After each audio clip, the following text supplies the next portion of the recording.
આગળ સમાચાર પાલનપુરથી પાલનપુરના આબુ હાઈવે પર આવેલી સધીમાં મિલ્ક પ્રોડક્ટ નામની ફેક્ટરીમાંથી ઝડપાયેલા શંકાસ્પદ દૂધના નમૂના ફેલાવ્યા છે, જેને લઈ ફૂડ વિભાગે 10,000 લીટર જેટલો બિન આરોગ્યપ્રદ દૂધનો જથ્થો નાશ કર્યો છે।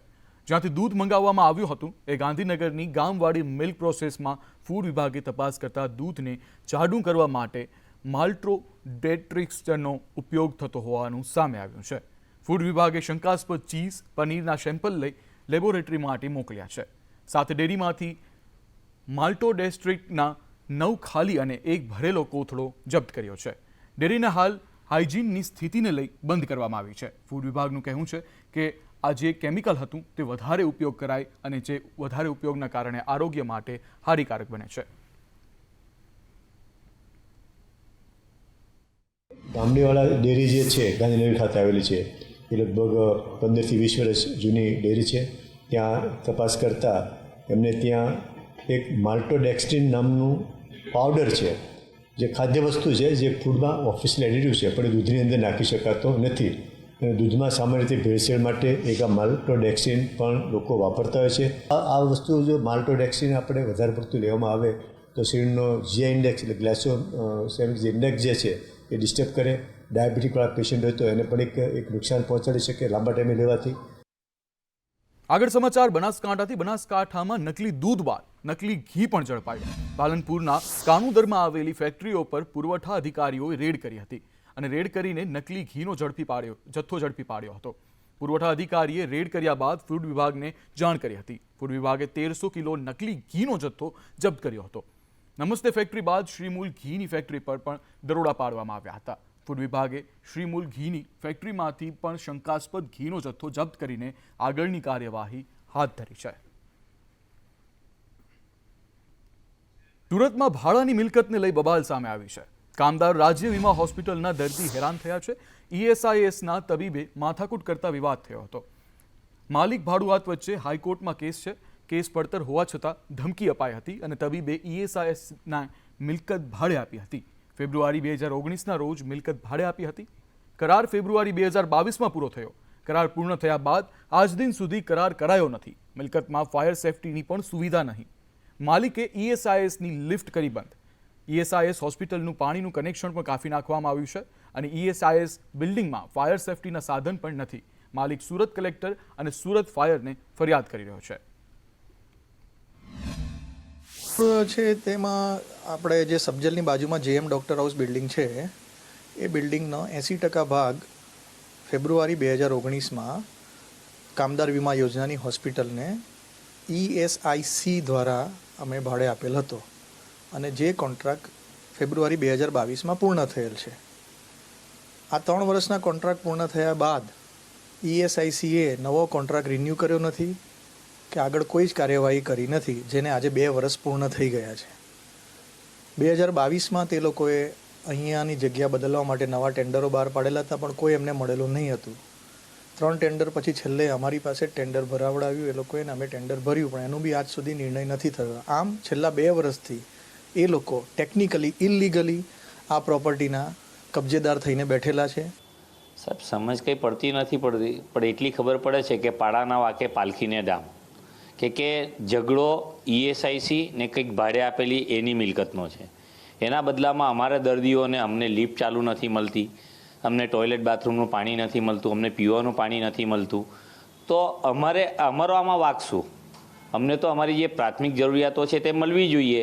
તંત્રની કે જે તે ઓથોરિટીની જે તે જવાબદારી એવો નક્કી કરે, તો અમને આ ત્રાસમાંથી મુક્તિ આપે। અમારે ખાલી એટલું જ કહેવું છે। એક તરફ આપણે વિજ્ઞાનમાં અગણિત સિદ્ધિઓ હાંસિલ કરી છે, આપણે વિજ્ઞાનના દમ પર ચંદ્ર અને મંગળ સુધી પહોંચ્યા છીએ, ત્યારે આજે પણ ગુજરાતના ગામડાઓ ક્યાંક ને ક્યાંક અંધશ્રદ્ધાથી ગ્રસિત છે। બનાસકાંઠાના એક ગામમાં લગ્ન પ્રસંગે મહાકાળી માને બકરાની બલિ ચડાવવાનો વિડીયો વાયરલ થયો।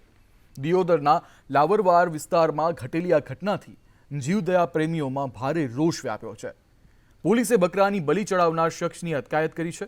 જીવદયા પ્રેમીઓએ આરોપી સામે કડકમાં કડક કાર્યવાહી કરવા માંગ કરી છે।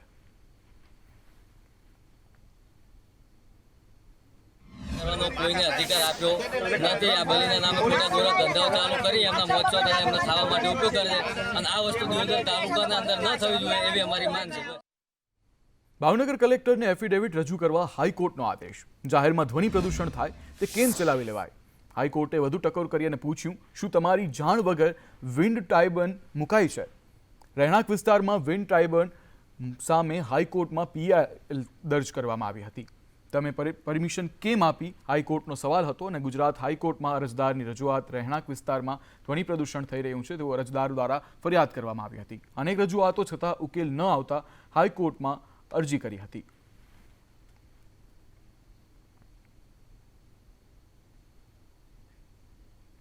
રાજકોટમાં ગંદકી કરનારને પ્રોત્સાહન. ગંદકી કરનાર સામે દંડ ઘટાડવામાં આવ્યો. સ્ટેન્ડિંગ કમિટીની બેઠકમાં નિર્ણય લેવાયો છે. કમિશનરે ગંદકી કરનાર સામે 500 દંડ વસૂલાત નિર્ણય કર્યો હતો. સ્ટેન્ડિંગ કમિટીને બેઠકમાં દંડની રકમ ઘટાડી અને 100 રૂપિયા કરાઈ છે. બીજી અને ત્રીજી વખત 800 અને 1000નો દંડ નક્કી કરાયો હતો, જ્યારે બીજી અને ત્રીજી વારના દંડની રકમ ઘટાડીને 200 અને 300 રૂપિયા કરાઈ છે.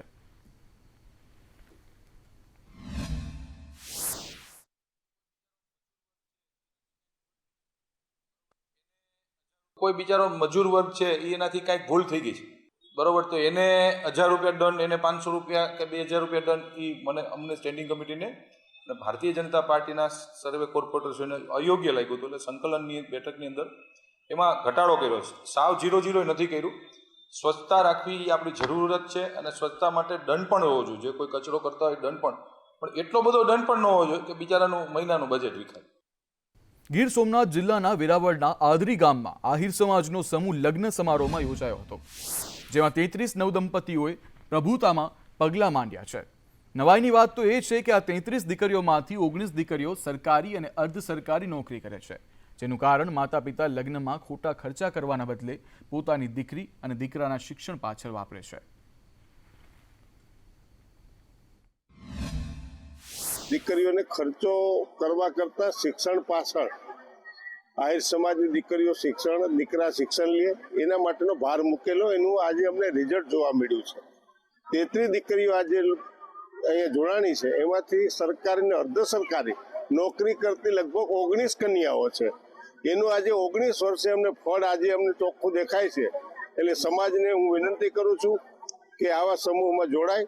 આગળ સમાચાર દ્વારકાથી. દેવભૂમિ દ્વારકા જિલ્લામાં પીએમ મોદીના કાર્યક્રમને લઈ તડમાર તૈયારીઓ ચાલી રહી છે. ત્યારે પીએમના આગમન પૂર્વે દ્વારકેશ કમલમ ખાતે જિલ્લા ભાજપ અધ્યક્ષે બેઠક યોજી હતી, જેમાં સિગ્નેચર બ્રિજ અને દ્વારકાના એનડીએચ ગ્રાઉન્ડ પર સભા યાદગાર બને તે માટે ખાસ આયોજન કેવી રીતે કરી શકાય તે માટે ચર્ચા કરાઈ હતી. આ બેઠકમાં મોટી સંખ્યામાં કાર્યકર્તાઓએ સાફા બાંધીને જય શ્રી રામના નારા લગાવીને જોડાયા હતા.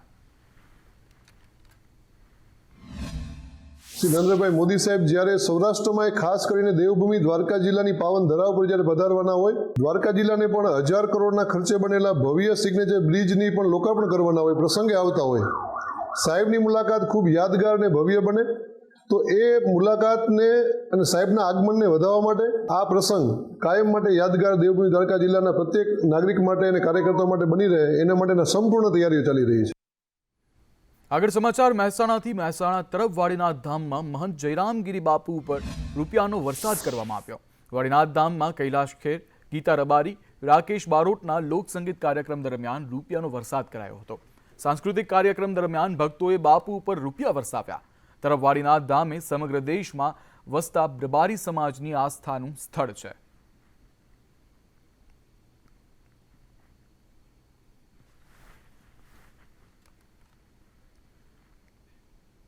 બાળકોને ઉત્તમ શિક્ષણની ડંફાસ હાંકતા તંત્રની અણક આવડતનો વધુ એક નમૂનો સામે આવ્યો છે. વાત છે તાપી જિલ્લાના ઉચ્છલ તાલુકાના અંતરિયાળ વિસ્તારના જૂની જાંબલી ગામની, જ્યાં તંત્રના વાંકે બાળકો શાળામાં પાયાની સુવિધાથી વંચિત છે. અહીં શાળાનું બાંધકામ જૂનું હોવાથી તંત્રએ નવું મકાન બનાવી આપ્યું, પરંતુ જ્યારે સંદેશની ટીમે રિયાલિટી ચેક કર્યું તો વાસ્તવિકતા કંઈક અલગ જ નીકળી. નવું મકાન હોવા છતાં વિદ્યાર્થીઓ જૂના અને જર્જરિત મકાનમાં ભણવા મજબૂર છે, કારણ કે વર્ષ 2014માં લાખોના ખર્ચે કર્યા બાદ પણ શાળાને નવા મકાનમાં ન લઈ જવાના લીધે હવે નવું મકાન પણ જર્જરિત થયું છે. શિક્ષકો જણાવે છે કે નવી શાળાની આસપાસ લોકો ખુલ્લામાં શૌચક્રિયા કરે છે, માટે શાળામાં અત્યંત તીવ્ર દુર્ગંધ પણ આવે છે. ગામમાં મોટાભાગના ઘરોમાં શૌચાલયો ન હોવાનું પણ સામે આવ્યું છે. ત્યારે તાપી જિલ્લાનું વહીવટીતંત્ર સ્વચ્છતા મિશનમાં 100% કામગીરીના માત્ર બણગા ફૂંકી રહ્યું હોય તેવું લાગી રહ્યું છે. માત્ર સરકાર સામે અનેક યોજનાઓની 100% કામગીરી બતાવી રહ્યું છે, ત્યારે કામગીરીની ઉચ્ચ સ્તરીય તપાસ કરવામાં આવે તેવી લોક માંગ ઉઠી છે. ઉચ્છલ તાલુકાનું જૂની જાંબલી ગામ, જ્યાં શાળા તો એક છે પણ મકાનો બે છે. આ જોઈને નવાઈ લાગશે આપને. હાલ જે આપણે છે એ જૂની શાળાની જૂના મકાનમાં છીએ અને જૂના મકાન બાદ નવું મકાનનું લાખોના ખર્ચે બનાવવામાં આવ્યું. પેવર બ્લોક પણ લગાવવામાં આવ્યા, ત્યાં શૌચાલય પણ બનાવવામાં આવ્યા, પરંતુ ત્યાં શાળા નથી લઈ જવામાં આવી, ત્યાં શાળા શરૂ નથી કરવામાં આવી. ત્યારે અહીં જે શાળાના શિક્ષક છે એમને પૂછીશું કે શું કારણ છે ત્યાં શાળા નહીં ચલાવવાનું. મોટે ભાગે ચારે બાજુ ગંદકી છે, બરાબર, જાહેરમાં શૌચક્રિયાઓ કરી જાય છે અને જ્યારે બાજુ ઉકાઈ ડેમનું પાણી છે એ ત્યાં આવે છે ત્યારે એટલી ખરાબ દુર્ગંધ આવે છે કે ત્યાં અમે બાળકોને બેસાડી શકતા નથી આરોગ્યની દ્રષ્ટિએ. તો જે રીતે સરકાર દ્વારા ઘરે ઘરે શૌચાલય બનાવવામાં આવ્યા છે, તો શું આ ગામમાં શૌચાલય નથી? લગભગ નહીં હશે એટલા બધા ખાસ. તો એક તરફ તો સવાલ એ પણ ઉઠી રહ્યો છે કે શૌચાલયના 100% કામ જે દાવાઓ કરવામાં આવી રહ્યા છે સરકાર દ્વારા, તેની સામે ખરેખર પ્રશ્નાર્થ ઊભો થઈ રહ્યો છે. જગ્યા નવી શાળા બનાવવા માટે પસંદ કેમ કરવામાં આવી? પ્રજાના પૈસા આવી રીતે વેડફવાનો અધિકાર કયા અધિકારીને છે કે અહીં ભ્રષ્ટાચાર જ આચરવામાં આવ્યો છે કે શું? આવા અનેક સવાલો અમે મૂકીને જઈ રહ્યા છે. અનુપટ, સંદેશ ન્યૂઝ, તાપી. ભરૂચ અંકલેશ્વરથી મોટા સમાચાર સામે આવી રહ્યા છે. નગરપાલિકાની ઘોર બેદરકારી સામે આવી. એસઓયુની અનાવરણ તકતી ઊંઘી લાગતા વિવાદ નાકા વિસ્તાર પાસે બનાવવામાં આવ્યો છે. સ્ટેચ્યુ પાર્ક પાલિકા તંત્ર પર હસી રહ્યા છે નગરજનો.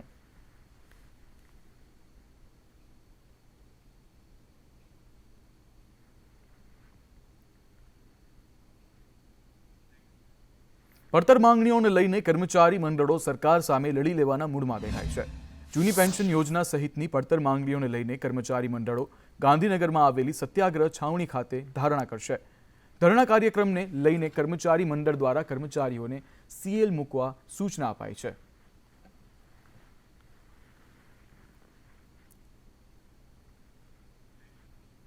વર્ષ 2021માં પોલીસે જે ઘટનાને અકસ્માત ગણીને કેસની ફાઇલ બંધ કરી દીધી હતી, તે ઘટનાને મામલે હાઈકોર્ટના આદેશથી અમદાવાદની મણિનગર પોલીસને હત્યાનો ગુનો દાખલ કરવા ફરજ પડી છે.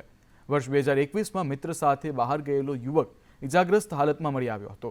યુવકના મૃતદેહ પર ઈજાના નિશાન મળ્યા હતા, પણ હત્યાના કોઈ પુરાવા ન મળતા પોલીસે અકસ્માતથી મોત થયાનું ગણીને કેસની ફાઇલ બંધ કરી હતી. જોકે મૃતક અમિત જેઠવાની પત્નીએ પતિને ન્યાય આપવા માટે હાઈકોર્ટમાં પિટિશન કરી હતી, જેમાં હાઈકોર્ટના આદેશથી પોલીસે ફરીથી હત્યાના કેસની તપાસ શરૂ કરી છે.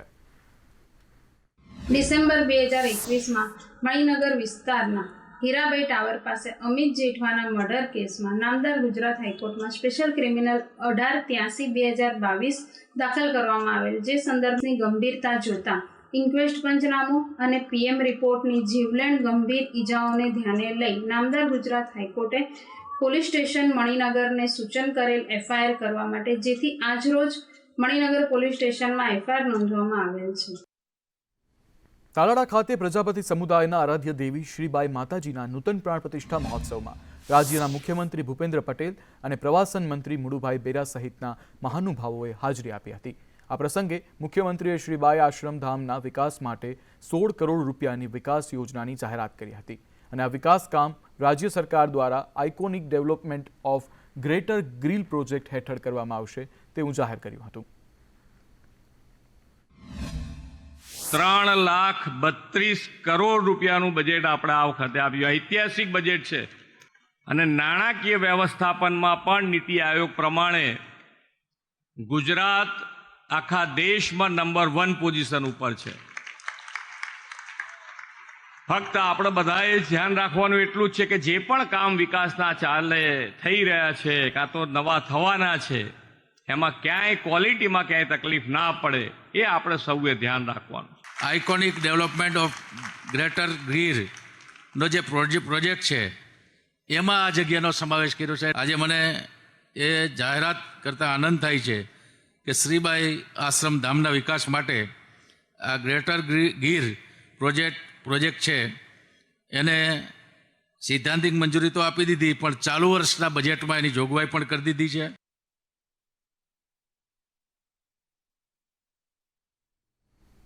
ડભોઈ તાલુકાના જૂની માંગરોળ ગામે આવેલી 40 વર્ષ જૂની જર્જરિત આંગણવાડીએ નાના ભૂલકાઓના જીવ જોખમમાં મૂક્યા છે. વર્ષોથી જર્જરિત આંગણવાડીમાં 11 જેટલા નાના બાળકો જીવના જોખમે અભ્યાસ કરે છે. ગ્રામજનોએ નવી આંગણવાડી માટે અનેક રજૂઆત કરી છે, છતાં તંત્ર જાણે કોઈ મોટી દુર્ઘટનાની રાહ જોઈ રહ્યું હોય તેમ આંખ આડા કાન કરી રહ્યું છે. તેથી ગ્રામજનો અને વાલીઓમાં ભારે રોષ જોવા મળી રહ્યો છે. વાલીઓએ જ્યાં સુધી નવી આંગણવાડી નહીં બને ત્યાં સુધી બાળકોને આંગણવાડીમાં ન મોકલવાનું નક્કી કર્યું છે. સંદેશ પહોંચ્યું છે ડભોઈ તાલુકાના જૂની માંગરોળ ગામે રિયાલિટી ચેક કરવા. જૂની માંગરોળ ગામની જે આંગણવાડી છે તે હાલ 30 થી 40 વર્ષ જૂની જર્જરિત થઈ ગયેલી છે. ગ્રામ લોકો અહીંયા જે છે તે હલ્લાબોલ કર્યો છે, રોષે ભરાયા છે.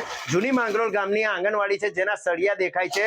આ જોઈ શકો છો જે રીતે અહીંયા આગળ આ પોપડા પણ પડી રહ્યા છે. એવી હાલતમાં આ બાળકો છે, ભૂલકાઓ છે નાના, તે અહીંયા અભ્યાસ કરે છે. પોતાનો જીવ જોખમમાં મૂકીને જૂની માંગરોળ ગામના જે બાળકો છે તે અભ્યાસ કરવા મજબૂર બન્યા છે. આંબાબેન, કેટલા સમયથી આ આંગણવાડીમાં બાળકો અભ્યાસ કરે છે ને આ કેટલા વર્ષથી આવી જૂની જર્જરિત છે? 25 વર્ષથી આંગણવાડીમાં અભ્યાસ કરે છે બાળકોનું. 25 વર્ષથી નોકરી કરું છું. કેટલાક વાલીઓ સાથે વાત કરવાનો આપણે પ્રયત્ન કરીશું. શું કેવું છે તમારું? તમારા બાળકોનો જીવ જોખમમાં છે. કેટલા વર્ષથી આંગણવાડી ચાલી રહી છે? આવી આ આંગણવાડી તો લગભગ 40 વર્ષ સુધીની છે. નથી અહીંયા કોઈ અધિકારીઓ આવે છે ખરા મુલાકાત કરવા અને બાળકોનો જીવ જોખમમાં છે? તમે તમારા બાળકોને ભણાવશો? ના, અમારા છોકરાઓ કદાચ મરી હરી જાય એની જવાબદાર કોણ લે? તો આ હતા જૂની માંગરોળના વાલીઓ. તેમનું સ્પષ્ટપણે કહેવું છે કે તેઓના બાળકોના જીવ જોખમમાં છે અને અત્યારે જો હાલ આંગણવાડીનું ઘર બનાવવામાં નહીં આવે તો તેઓ ઉગ્ર આંદોલન પણ કરશે. કેતન કુમાર, સંદેશ ન્યૂઝ, ડભોઈ, વડોદરા. અમરેલી જિલ્લામાં ખેડૂતોએ આ વર્ષે ઘઉંનું બમ્પર વાવેતર કર્યું છે. ત્યારે બેવડી ઋતુને પગલે હાલ ઘઉંના પાકની સ્થિતિ વિશે જાણવા સંદેશ ન્યૂઝની ટીમે રિયાલિટી ચેક કર્યું.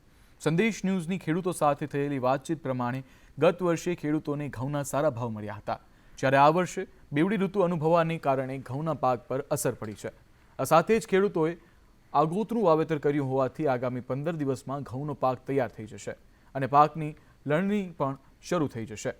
પરંતુ હવામાન વિભાગ દ્વારા કરવામાં આવેલી કમોસમ વરસાદની આગાહીને પગલે ખેડૂતો પર ચિંતાના વાદળો છવાયા છે અને ખેડૂતોના મુખ સુધી આવેલો કોળિયો છીનવાઈ જવાની ભીતિ સેવાઈ રહી છે. વાવેતર થોડુંક વધુ કર્યું હતું. ગયા વખતે ભાવ સારા મળ્યા હતા એના કારણે, પણ આ વખતે વાતાવરણના ચેન્જીસને હિસાબે આ વખતે ઘઉંનો ઉતારો બહુ ઓછો રહે. બપોરે તાપમાન વધવાના કારણે રાતે ઠંડી, વાદળછાયું વાતાવરણ રહેવું અને હજી હાલમાં પછી વાતાવરણમાં વરસાદની આગાહી હોવાના કારણે જો વરસાદ કે માવઠું પડશે તો પાકની નુકસાની બહુ મોટા પાયે થાય. પણ અટાણે વરસાદને બહુ ઓલું છે, આ વાદળા થયા છે એટલે ઘઉંના પાકમાં નિષ્ફળ જાય એવું છે.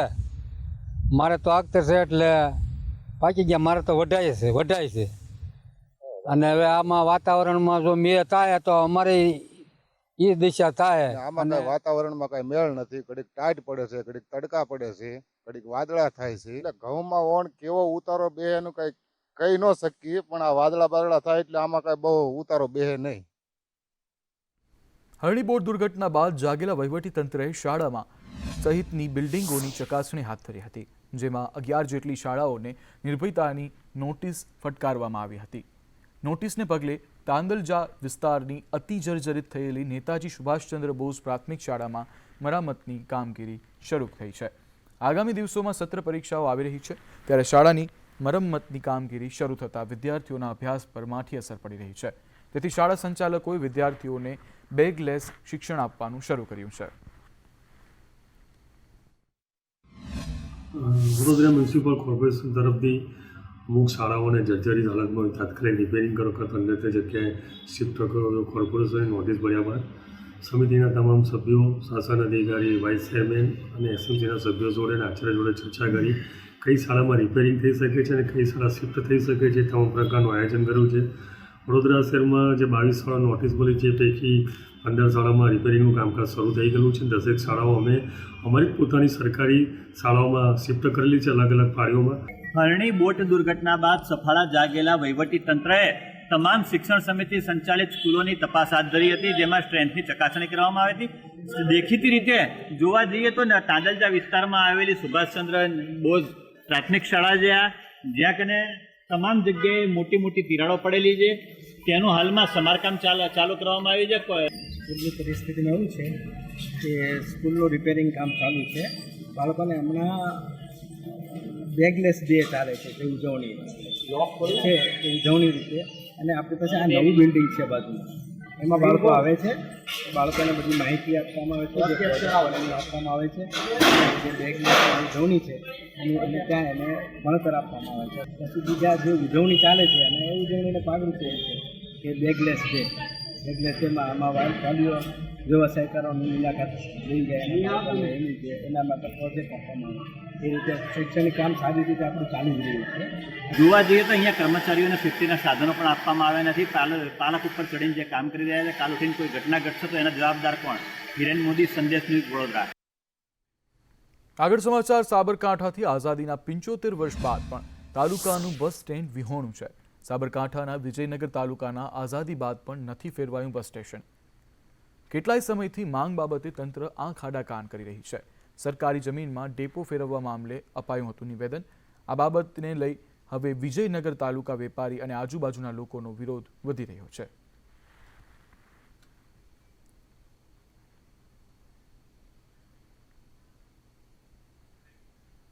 વિધાનસભા ગેલેરીમાં બાળકો દેખાયા. રામ, લક્ષ્મણ અને સીતાના વેશમાં દેખાયા બાળકો. ધારાસભ્યોએ જય શ્રી રામના નારા લગાવ્યા હતા.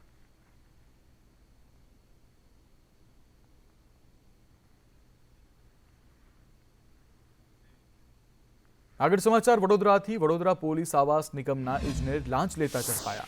કાર્યપાલક ઇજનેર જીગર શાહ લાંચ લેતા ઝડપાયો. 30,000ની લાંચ લેતા એસીબીએ રંગે હાથ ઝડપ્યો. ટોયલેટ સહિતના કામ માટે કોન્ટ્રાક્ટર પાસે માંગી હતી લાંચ. એસીબીએ લાંચના ગુનામાં જીગર શાહની ધરપકડ કરી. જીગર શાહે કોર્ટમાં આગોતરા જામીન અરજી મૂકી હતી. કોર્ટે જામીન અરજી નામંજૂર કરતા એસીબીએ ધરપકડ કરી.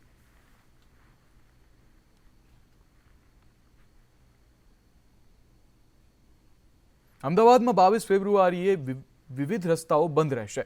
અમદાવાદ શહેર પોલીસે બહાર પાડ્યું જાહેરનામું. સવારે 6 વાગ્યાથી બપોરે 3 કલાક સુધી જાહેરનામું અમલી રહેશે. જનપથ ટીથી મોટેરા સ્ટેડિયમના મુખ્ય ગેટ સુધીનો રસ્તો રહેશે બંધ. કૃપા રેસિડેન્સીથી મોટેરા ટી સુધીનો રહેશે રસ્તો બંધ. તપોવન સર્કલથી ઓએનજીસી 4 રસ્તાનો ઉપયોગ કરી શકાશે. ભાટ કાટેશ્વર રોડથી એપોલો સર્કલ તરફ અવરજવર થઈ શકશે. આકસ્મિક સંજોગોમાં વાહનોને જાહેરનામું લાગુ પડશે નહીં.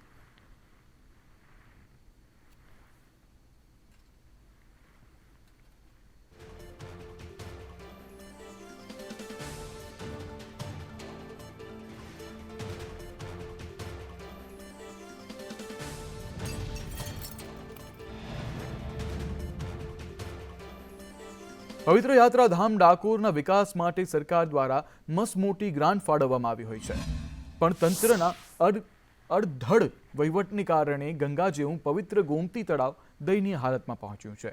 જે ગોમતીના જળને ભક્તો માથે ચડાવે છે, આચમન કરે છે, તે ગોમતી તળાવમાં માથું ફાટી જાય તેવી દુર્ગંધવાળું ગટરનું પાણી છોડવામાં આવી રહ્યું છે. ગોમતી તળાવમાં જ્યાં જુઓ ત્યાં જંગલી વેલ, કચરો અને ગંદકી નજર પડે છે, જેને કારણે શ્રદ્ધાથી ગોમતી તળાવે આવતા ભક્તો તળાવની હાલત જોઈને દુઃખ અનુભવે છે. ગોમતી તળાવની દુર્દશાથી સ્થાનિકો અને શ્રદ્ધાળુઓમાં ભારે રોષ પણ જોવા મળી રહ્યો છે.